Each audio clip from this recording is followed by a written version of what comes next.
America అధ్యక్షుడిగా Donald Trump బాధ్యతలు చేపట్టాక అక్రమ వలసదారుల కష్టాలు వర్ణనాతీతంగా మారాయి. ఇల్లీగల్ ఇమిగ్రెంట్స్ పై ఉక్కుపాదం మోపుతున్న అమెరికా దాదాపు 300 మందిపై పనామా హోటల్లో నిర్బంధించింది. ఇందులో భారతీయులు కూడా ఉన్నారు. ఈ హోటల్ నుంచి సాయం కోసం బాధితులు కేకలు పెడుతున్న వీడియోలు సోషల్ మీడియాలో వైరల్గా మారాయి.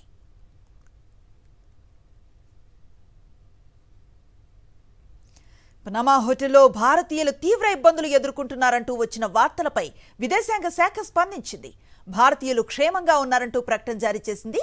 పనామా, నికరాగ్వా, కోస్టారికా దేశాల్లో భారత రాయబార కార్యాలయం హోటల్లో వారికి అన్ని వసతులు సమకూర్చారని, ఎలాంటి ఇబ్బంది లేదని పేర్కొంది. వారి శ్రేయస్సే తమకు ముఖ్యమని, అందుకు పనామా అధికారులతో కలిసి పనిచేస్తున్నామని వెల్లడించారు భారత రాయబార కార్యాలయ అధికారులు.